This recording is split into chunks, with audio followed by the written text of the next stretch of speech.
came up the battleship's Jacob's ladder with salt on my gloves and a stopwatch in my pocket, 2 minutes after the air raid siren changed from a steady cry to a chopped, urgent note.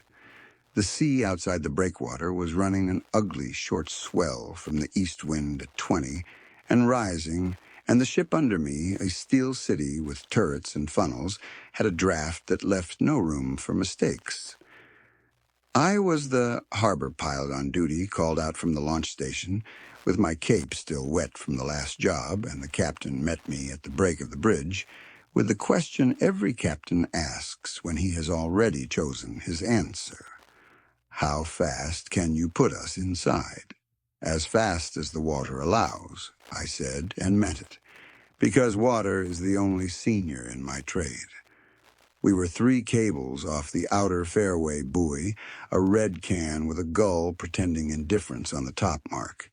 To the west lay the main shipping channel, dredged to 36 feet on the chart 40 at spring tide, buoyed in a polite line toward the inner roads. To the north lay what our charts called the East Gut, marked in pencil on the latest corrections, a narrow set of soundings tucked inside the shoals and the old river's outfall.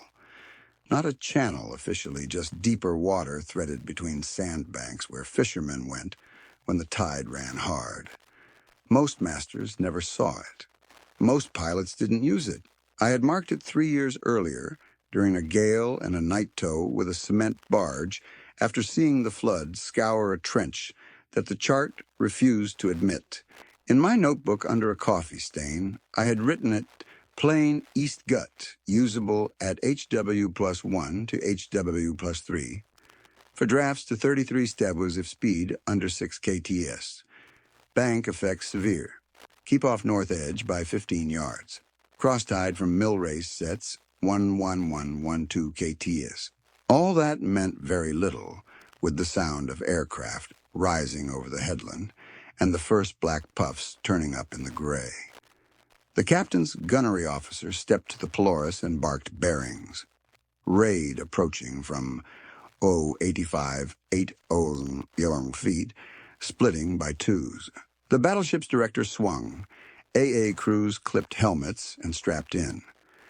The foretug Burr was already alongside with her deckhand holding a heaving line coil with both hands' eyes on me.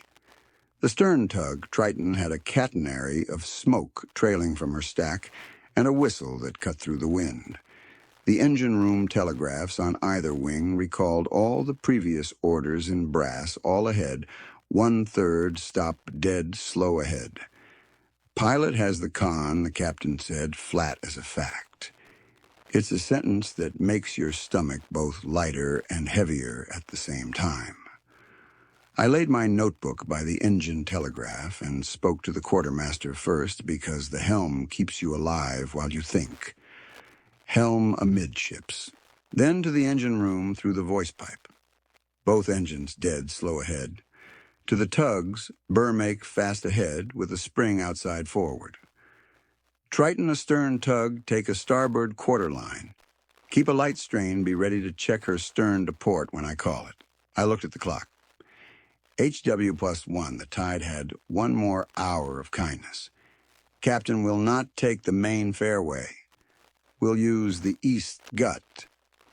Wrong channel, the navigator muttered before he remembered himself. The right one today, I said. It's out of line with any torpedo run on the fairway, and if they drop short, they'll bottom out in the flats. We must keep under 6 knots to control squat. Your depth sounder must be read out loud every 10 seconds. If we obey the chart, we are predictable. If we're predictable, we are dead. The captain nodded once, as men do when they decide to lend you their rank. You have her. We came left 2 degrees to bring the forefoot onto the new transit, a pair of pepper trees on the north bank that I'd sighted before the war, the only straight thing in a landscape that couldn't decide what it wanted to be. Spray hardened on the bridge windows. The signalman wiped with a chamois he would later forget on the sill. The starboard lookout, called Wake's port bow, and I saw them a trio of white scratches on the water, where the first torpedoes skimmed, dropped prematurely by a crew who believed the main fairway was all that mattered. They ran true along the textbook path a pilot could have drawn for them on a blackboard. We were not going there. Port 10, I said. Steady on 075. The quartermaster repeated it, word for word, hands steady on the wheel. The captain stood with one hand on the bridge combing and watched the range. The gunnery officer's voice was clipped and quick. Open fire when bearing 088. The forward 5-inch mounts coughed, then formed a pattern that would have pleased an instructor. That was their world. Mine was the color of the water under the bow, the feel of the ship's vibration, through the deck, the subtle lie of the tide on the boys' tails. The first torpedo tracks crossed the fairway markers and kept going, carving a line between red and green that would have put them under our port quarter if we were where we were supposed to be. They found nothing and made a white froth of disappointment.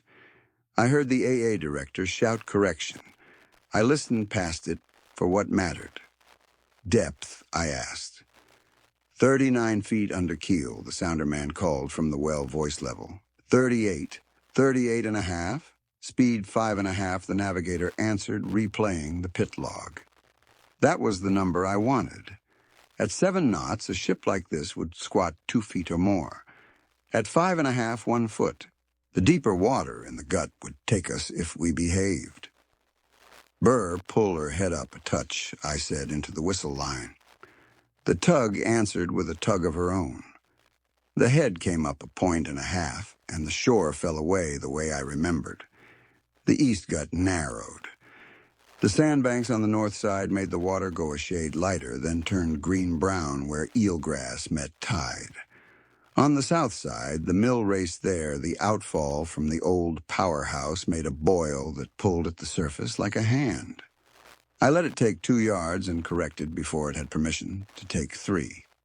Aircraft at 1800, the gunnery officer called.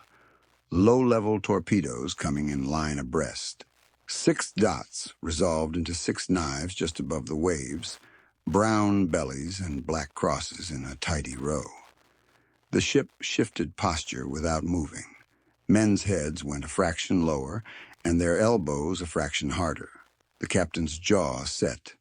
I took the telephone from its hook. Engine room, standby for emergency Eastern. Standing by the reply came breath audible. The wrong channel is small when you first see it, and big once you are inside it. That's how I remember it.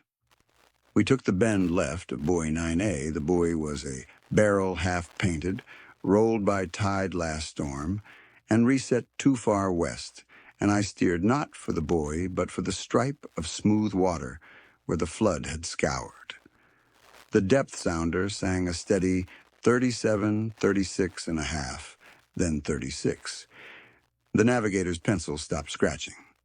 Pilot chart says 34 here. Chart's old, I said. And the flood scours. Keep the sound coming. Another pattern of wakes laid themselves across the fairway. The pilots out there had trained on harbors in books and on ranges. They were aiming for the obvious path. Burr's skipper knew what we were doing. He held his tug in the lee of our forefoot, as if the battleship were the only thing in the world that mattered, which on that morning it was.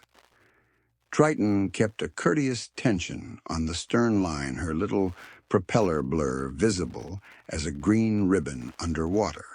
The low-level bombers approached at the height that makes men count seconds, even if they forgot how. Torpedoes dropped, the gunnery officer shouted. Bearing 082 to 085. The men on the port side, who could see the sea over the splinter shields, did not look down. They kept their sights moving as trained. I watched the line of wakes, like a man watches a tide line when he knows the set could make the difference between docking and denting. The torpedoes were aimed to run the fairway. We were now 100 yards off that line and closing the north bank. Depth, I said. 35, 34, 34 and a half. Steady, I told the quartermaster. Do not chase the helm. Steady, he said, and kept the wheel at starboard, too. Ready on the starboard anchor, I said to the bosun. His hand went to the brake. He didn't look at me. He looked at the navel of the anchor windlass because that was what he could control. First, Torpedo hit the edge of the flats where the depth went up too quickly for its gyro to forgive. It threw a fan of water and a column of mud.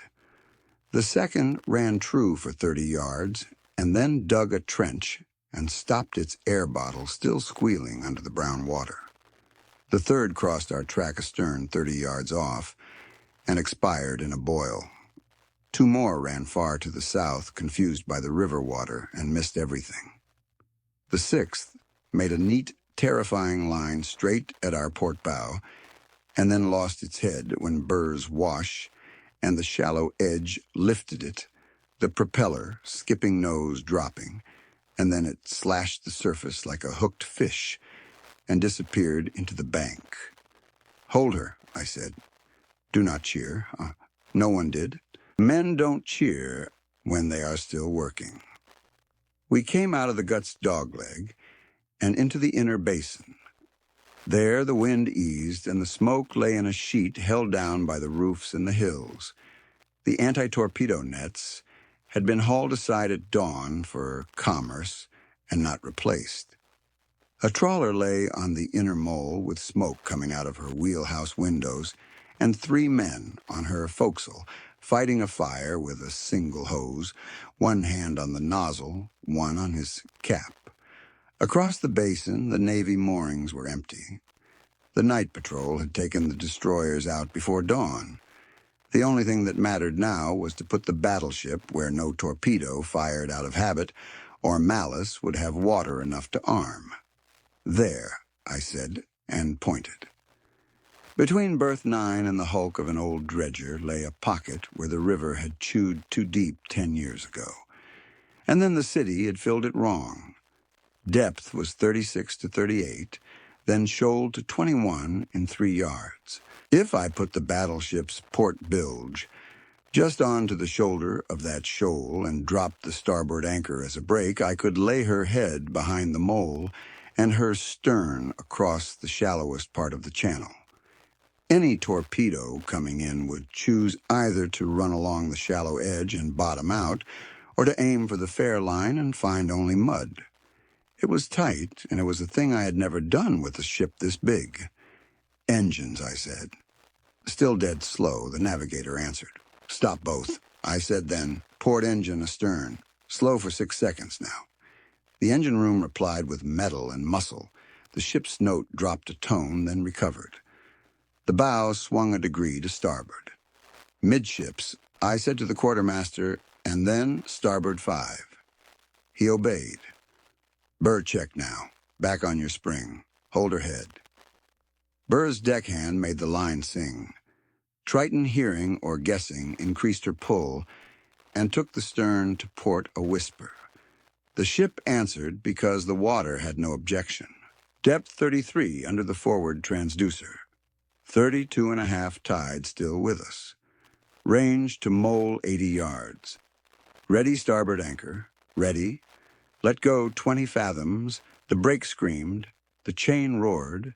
The anchor's flukes found water, then mud. Check, I said, and the bosun snubbed her. The ship's head bowed and then was still for a second, the way a big animal bargains with a rope, and then she came left, as I wanted. On the port wing, the gunnery officer kept shouting angles. A high-level bomber dropped a stick on the warehouses beyond the railhead, and the glass jumped in its frames. Men with red flags on the quay ducked, and then raised the flags anyway because routines have dignity too. The demolitions team who had argued the week before about how much explosive to put on the mole's wooden fenders stared at us, and then remembered their work and ran on. Pay out to 24, I called to the forecastle. Engines port ahead. Dead slow, starboard astern, dead slow now. The ship's stern obeyed the differential as if it had practiced it all her life. The bow kissed the thick air behind the mole and stopped. Stop, starboard. Port, stop. I felt the mud under our port side for the first time, a softness transmitted through thousands of tons of steel. Triton, easy. Burr, slacken.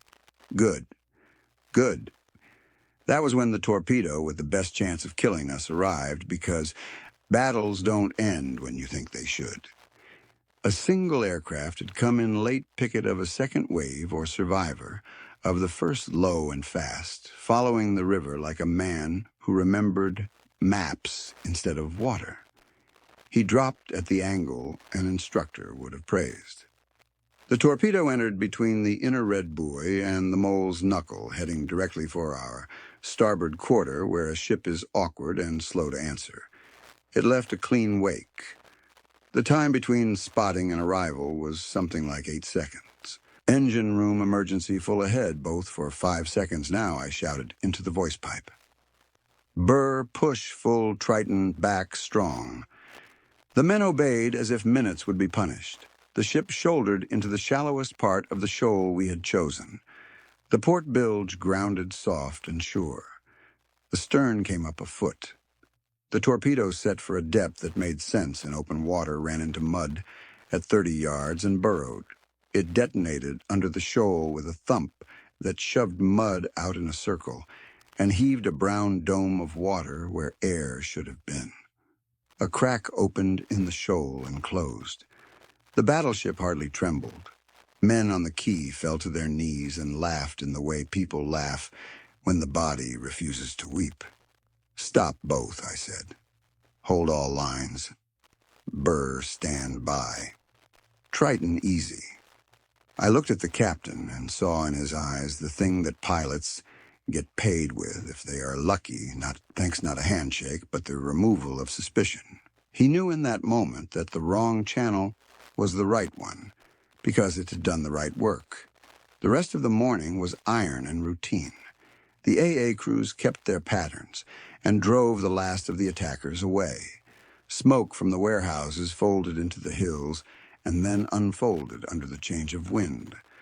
Fire engines, anachronistic as toys, worked in lines. The old dredger's keeper stood in his doorway with a hand on his hat and watched us settle into the mud, as if we were his. On the quay, a boy who had 2 days before stolen apples from a crate crossed himself and then went back to his crate. The harbor returned to the business of surviving, which is the same on every coast. Men with clipboards arrived before the smell of cordite cleared. That is also the same on every coast. Pilot one of them said, "Was this your decision to use the east gut?" He tapped his pencil. He had ink on his cuff. His shoes had not yet discovered oil. "Yes," I said. "Not the charted fairway," then he said to the paper rather than to me. "The fairway was covered by torpedo drops aligned with the buoys," I said. The east gut was clear of their sight lines and shallow enough to force arming failures and bottoming. We were within the limits of tide and draft. Squat controlled. Tugs used to oppose bank suction. Starboard anchor as brake.